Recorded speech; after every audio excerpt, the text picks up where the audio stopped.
Ladies and gentlemen, family and friends, welcome to this week's episode of Inside the Music, the Truth About the Truth, where we are here with none other than Victor Orlando, world-renowned percussionist, musician, and just all-around great individual. I am your host, TC Storm Caldwell, with my gallant, pleasant cadre of brothers, well, mentors for me, because I'm a young buck in the squad, Mr. KC Cousin and King Don DaCosta, and we are brought to you live right here by Three Pharaohs Productions in partnership with Move'Em Radio.com. Don't forget, we are the brothers doing what we do for the brothers right here.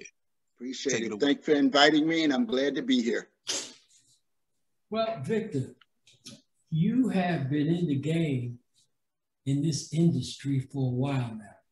You've played with some of the best and some of the most famous artists, such as you played with the Gap Band.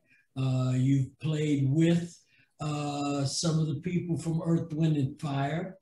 You've played for Chaka Khan. So, having done all of this, why don't you give us some of the knowledge of your experiences having played with these people and how you actually got into playing music? Well, it's been great. It's been a great ride. I attribute it all to God allowing me to play with the people I grew up listening to, liking and loving their music. Didn't ever think I was even in the category to do it until the phone started ringing, and I appreciated that. I took every call, gave my best for each one so that each call would go to the next call and say, hey, get him, he's blah, blah, blah, get him. And it just kept snowballing from 79, 78, 79, coming to LA from Dallas, Texas. But that's how my life had been. It was a phone call away from this, that, or the other. Chaka Khan came along in the middle of that mix. Bobby Watson from Rufus took me to see Chaka and said, hey, want to see if we're going to use Vic on percussion. She said, oh, I know that boy. Go get yourself. Come on. Bam.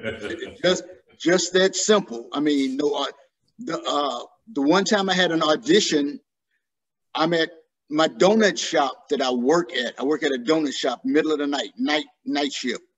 My niece calls me because I'm like, you want me to bring some donuts home? She says, it's a guy called you. His name is LL Cool J. He said he wants you to come to audition. I said, stop playing with me, girl. Ain't nobody named LL called the house looking for me.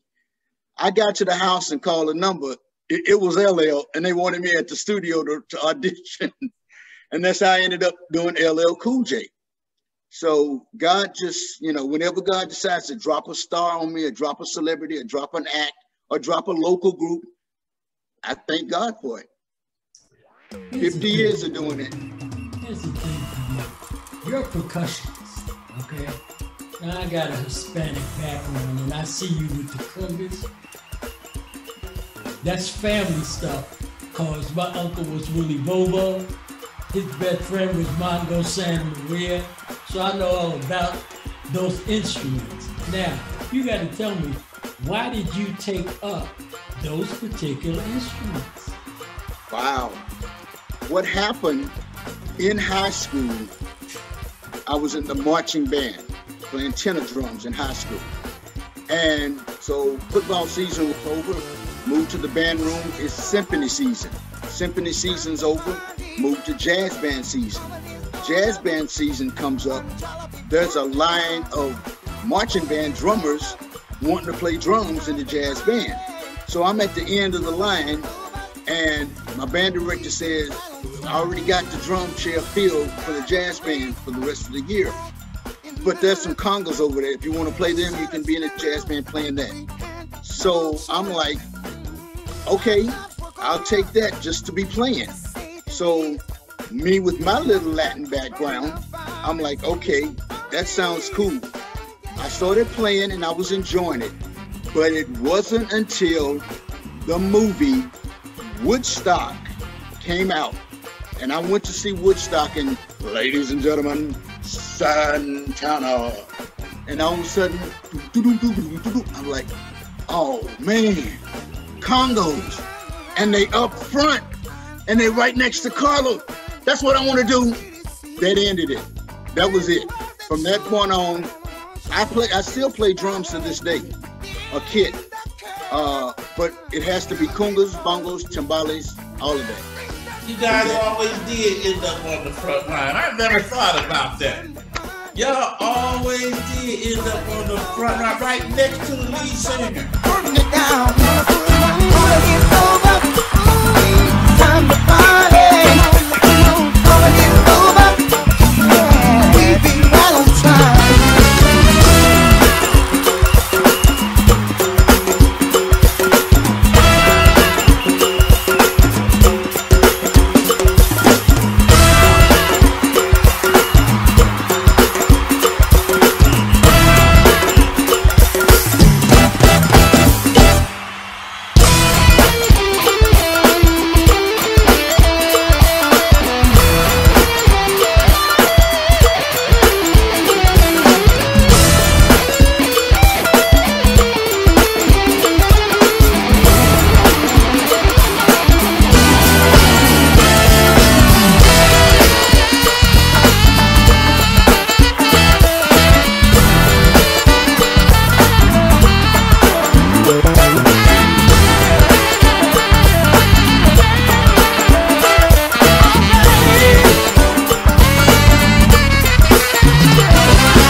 What's going on, family and friends? Once again, you are here inside the music, the truth about the truth. I am your host, your big homie, TC Storm Caldwell, and I am here with the best from the West, KC Cousins, and Mr. Vegas himself, Don DC DaCosta. And you are in for a wonderful and special show this week because we have a very special guest from the soul generation, Mr. Cliff Perkins. What's happening, Cliff? How you doing today, man? I'm doing great, man. Hanging in there, staying cool, with all this hot weather, but everything is all right on this end, that's for sure. Yeah, well, Don has told me a great deal about you, and I'm hip to you myself, but Don has told me a great deal about you. I see your walls back there got all kind of like decorations and stuff on them. Yeah, that's stuff I acquired along the way, this journey, it's a long journey. So I figured since I've been in there so long, I may as well put it up so I can see it every time I walk past and say, yeah, I was there then. But yeah, it's a lot of gold and platinum stuff. I was fortunate and blessed to be able to attain, and still trying to attain. We never stop doing this thing. It's in our blood, and we got to keep it moving. Well, Cliff, Soul Generation and you are very well known with the hits that you had. But why don't you tell us, because I know you didn't start with Soul Generation. Tell us who you actually started out with. Well, I started out with the group, when I put the group together, it was called the Citations in 1970. And we met a gentleman by the name of Doc Bagby, who was a jazz musician. He seen us at a club. We were working in a club in East Orange, New Jersey. And he said, I'd like to get with you guys. So we said, hey, we was ready to get with whoever wanted to get with us. You know what I'm saying, at that time. So we met with Doc, and he sat with me. He said, Cliff, that Citation is not happening. We got to get something with some soul in it, I said, okay, what about Generation? He said, yeah, that's good. I said, what about Soul Generation? And that's where Soul Generation was born in 1971. But our success has been, has been great for us. I mean, we didn't struggle. We were out there, we're doing shows. I'm working with all kinds of people who I admire, Temptations and all them folks. We work with everybody around the country. And it was really like, we were like little kids in the candy store, Well, So Cliff, you got any new music you're working on? Anything new? Well, we did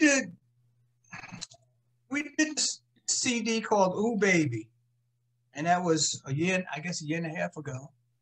And the only reason I did it because I wrote the song and I liked the song. And once we got in and did Ooh Baby, then we figured we put some more songs. We were going to do a small, 4 songs. And then we decided we just kept going in the studio because we weren't working at the time. So we and myself wrote that song. Gary is got a little bit of that technology deal going on. So I'll tell you what we're going to do. What we're going to do is we're going to pop away for a minute and we're going to come back and we're going to listen to which song? TC, you want to take that away and do it with the golden voice thing, man? Ladies and gentlemen, when we return from this break, you will hear Body and Soul by Soul Generation with Cliff Perkins right here on Inside the Music.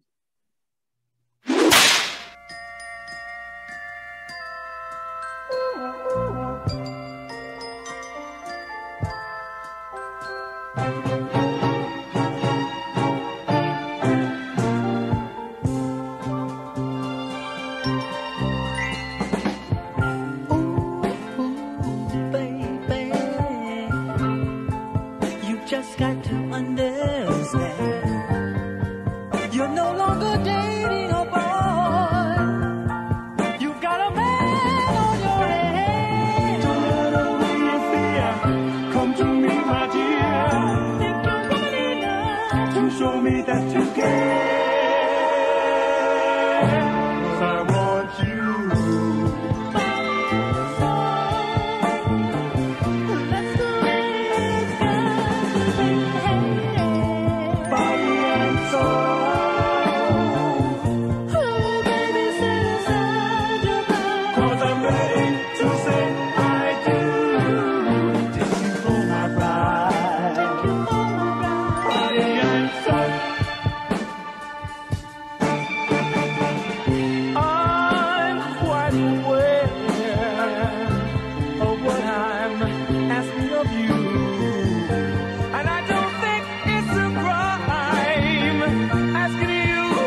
families and friends, supporters and loved ones, you are here with us right here inside the music. You information and inspiration from artists that have done everything in the music business. And we are here to bring you stories about their music journey right here. From Las Vegas to the East Coast, I am your host, TC Storm Caldwell, here with KC Cousins and the one and only Mr. Vegas himself, Don DC DaCosta. This week's guest is a family friend of the show, Daddy Thomas from Confunction. Ladies and gentlemen, we have one of the well-known iconic people of the funk music and everything else, known as Mr. Danny A. Thomas, former original member of Confunction. What's up, Mr. Thomas? Hey, how we do, man? Everything is wonderful here. It's good to be on the air with you again, my brother. Always a pleasure to see you, my brother. Varying from what we did the last time you and I were together, right now you got a book out, which actually is an expansion of things because your wife also has a book out. So explain to us what your book is about. Okay, I would love to. First of all, right now I'm in Northern California, in Vallejo, California, my hometown. I'm doing a book promotion and book tour. We're doing bookstores from Sacramento, California to Pittsburgh, California to Fairfield and whoever else we can get. My book is basically, the title of it is My Life and Fun Times with Confunction. And it tells the beginning, but it tells my life story, which actually includes the Confunction story. It talks how I first started playing piano at 3 years old. You know, talking about my family. So I'm a father. If it wasn't for my family, my mother and father, it wouldn't be here. It wouldn't be no me. So I give my mom, father, grandparents, the grandfather who I'm named after. I talk about him because he was very special in my life, along with my sisters and brothers. And then I talk about high school when the group originated. Well, Dan, was anybody else in your family musically inclined? Yes, yes, indeed. As a matter of fact, my sister was a musical genius. She graduated from Fisk University, Rhodes Scholar at 16. That's one of the reasons my family was, encouraged into getting me started in music early because they thought I had it too, which she was a musical genius. I had to work hard to get it. Learn how to write songs the right way. You can have a killer groove, some smoking lyrics, and your arrangements suck, and it just don't make it. That's right. It's just the little things, little things that make the difference. Exactly. So Don, you were telling me about this track that Danny had, tribute to Martin Luther King. Yeah, it's not actually a track. It's actually a video, which is a very poignant video. If you see all the things that are involved in this video, which is great because it shows the struggle of why he had that dream. It shows the struggle of the people here in this country struggling for the rights that are allocated for everyone, yet not always given to everyone. And then he also went to the apartheid nation of South Africa, where they had their difficulties too, which was what made this so great. And then the people that are in it, it not only has Martin Luther King, it also has, you'll see Malcolm X in it. There's just a lot of different people who's fought this struggle and continue to fight this struggle in this video. But it is a tribute to Martin Luther King because that's actually where the dream started. Yep. I tell you what, Let's hand it over to TC. Yo, TC, take it away, player. Let's watch this video. Thank you for the handout, Brother KC. Ladies and gentlemen, family and friends, please tune into this wonderful tribute to Dr. Martin Luther King Jr., Free to Dream by Mr. Daddy Towns.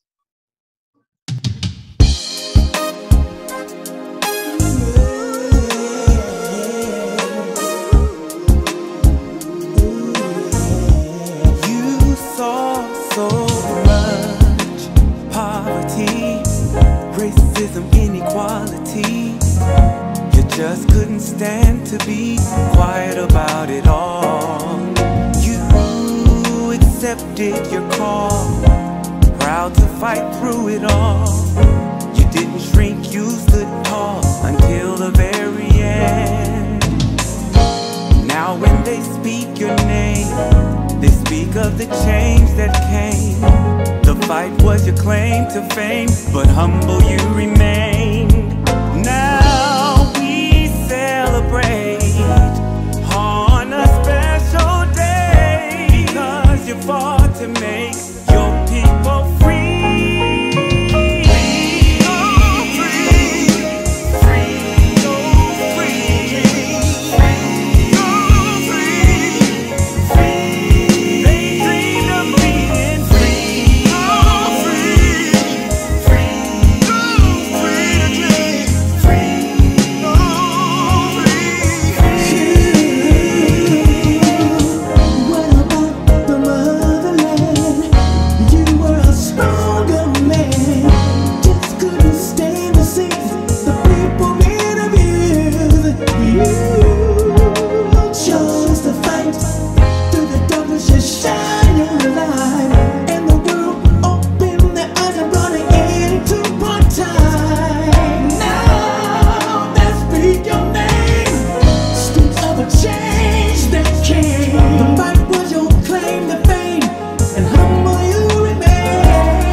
Hey, family and friends, welcome to another episode of Inside the Music, the truth about the truth, brought to you by Three Pharaohs Productions and Move'Em Radio.com. And we are your host, KC Cousins. Don DC DaCosta, and yours truly, your big homie, TC Caldwell, BKA Stormy Weathers. We are the best of the West, coming to you with the beast from the East.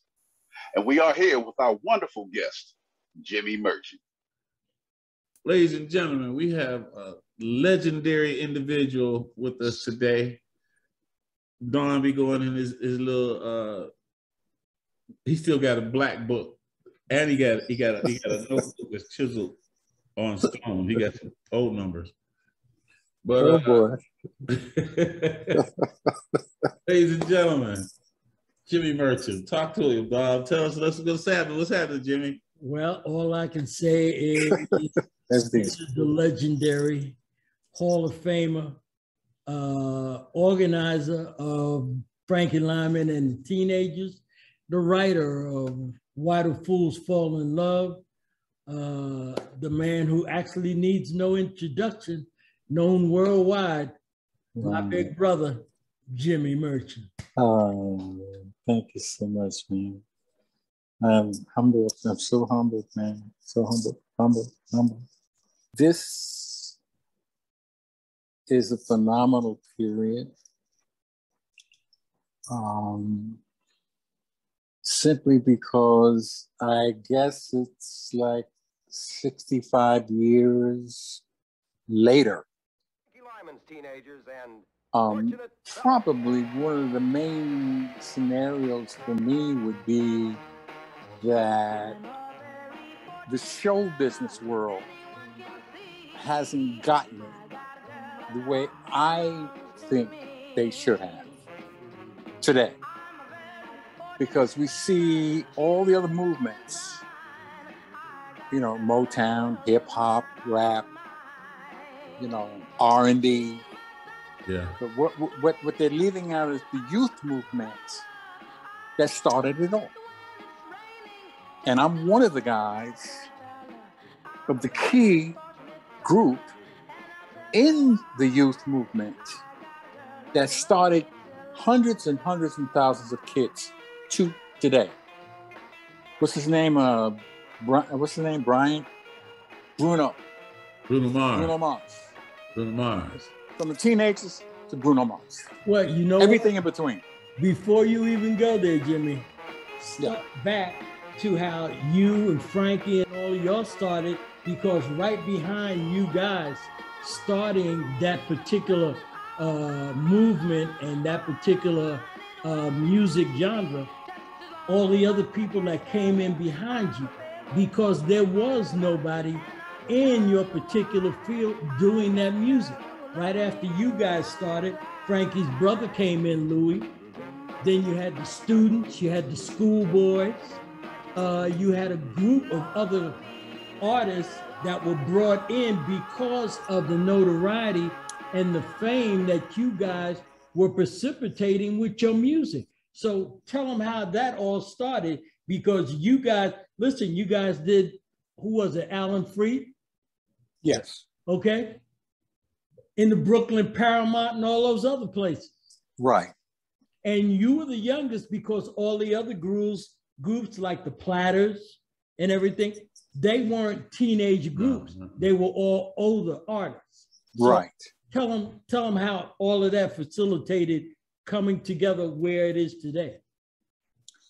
Well, once again, it was a sort of a quiet time. 1955, 54, 52, 53. You got these great black vocal groups coming out with, and a black sound from the white vocal groups. So for me, it was taking off, picking up where the big bands left off. So the big bands, because even when we got started, we were working with big bands, Count Basie Band, Dizzy Gillespie bands. We worked with these people, but it was a matter of a change about to take place. And the change that was about to take place take place was pointed toward children. And like anything else, certain people are chosen. I'm one of the chosen ones. Sherman Gons, one of the chosen ones. 2 Puerto Ricans, Herman Santiago, Jose Negroni, Joe Negroni. So the higher power said, let's start out with these 4. And then when the 4 get rolling, they're sticking the little baby, Frankie, 2 years younger. They lived in the same neighborhood, went to the same school, and we were pushing him, hey, get out of here, kid, you're too young for us. he says, I can do what y'all do. Come on, man, back up, man. You know. And then he just started following us in the neighborhood. Now, the ironic part is for Frankie to come in with the big boys, 2 years older than him, because he's 13, and we're 15-year-olds. No, he wasn't. He was 12 when you guys. Pardon me. He was 12. He wasn't a teenager at the time. He was a 12-year-old. Right. Yeah. When he came across us, it was Richard Barrett, who was one of the Ballantines, the lead singer of the Ballantines, as you know, that was working with George Goldner in the recording studio, cutting records with George. Now, I just want to go just back for just for a split second. I come from the Bronx. I go into the neighborhood. 4 guys are already in. Somebody gives us some song or some letters, but they become songs. One song in particular, White of Fools. I was listening to a group called the Capitals, and I came up with the idea called "Please Be Mine" and "I Want You to Be My Girl," and we got 3 songs. Frankie comes into the group. He's begging to come in the group. Richard Barrett now moves into the neighborhood.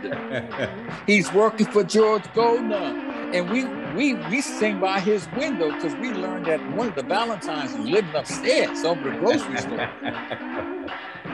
And when he saw us singing on the corner, he says, I'm going to get you guys recorded. And you guys maybe need to come together with the boy that I saw on the talent show during that summer, Frankie. Because he saw Frankie attaching himself to us. When he saw us singing up the window to George Goldner, I want to rock, I want to roll, I want to thrill deep down in. Hey, pretty baby, can't you see that's what you're doing to me? He's picked, we showing him, and then Frankie, and Frankie comes with it. He comes from left field, throwing his voice in. Barrett said, you need to keep that little boy. I'm going to take you downtown to George Goldner. And George Goldner is recording people, and I want to get you guys discovered. And he takes us downtown after, in September of that year, 1955. And we still using Frankie in the background. He's in the background. And Herman is singing lead. Now, Herman's a Puerto Rican dude, but he could sing. But we gave Frankie one song to sing, and that was the song that I wrote. I want you to be my girl. Well, come on. So here's what happened. After we finished auditioning, we think we're done. George says, oh, no, you guys are okay, good. Then he says, what about you, little boy? See, Herman was doing all the leads with regard to the audition. We let Frankie come in. We let him be a background singer with his flashy first tenor, okay? Now Goldner is saying, what about you, little boy? What can you do? He steps out. He moves Sherman out the way. He moves Joe out the way. He moves Herman out the way. He steps up in front of everybody and says, I can do whatever you want. He said, let's hear it. So he sings "I Want You to Be My Girl." Everybody thinks that he sang "Why the Fools Fall in Love." No, he did not sing "Why the Fools Fall in Love."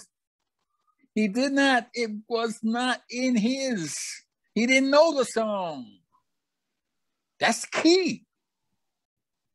Amen. Amen. So That comes to mind, what you're saying, that we are actually the starters of the youth movement in music, but it hasn't been out, it's not out there like it should. And the only way that it will be, it looks to me like the book. My granddaughter is interested in, she's in the movie world, but I'm telling her, sweetie pie, yeah. And I think I told you, Don, about it. The book is key. And if I don't do what God told me to do, and write that book and get that book out, then I'm going to be held responsible for what I know needs to be done right, with the proper representation of what Frankie Lyman and the Teenagers did for music. See, and of course, pardon? On that right there, what I want to do right now is allow my man TC to go ahead and play this milestone, world-changing, innovative. Man, I could sit here and go on with expletive words for the next 20 minutes. But yes. I'm hand it over to TC. TC, go ahead and play that song, man. Oh, thank you, my brother. Thank you. Thank you, big brother KC. Ladies and gentlemen, please stay tuned for Why Do Fools Fall in Love by Frankie Lyman and the Teenagers, with Jimmy Merchant as a member, right here on Inside the Music.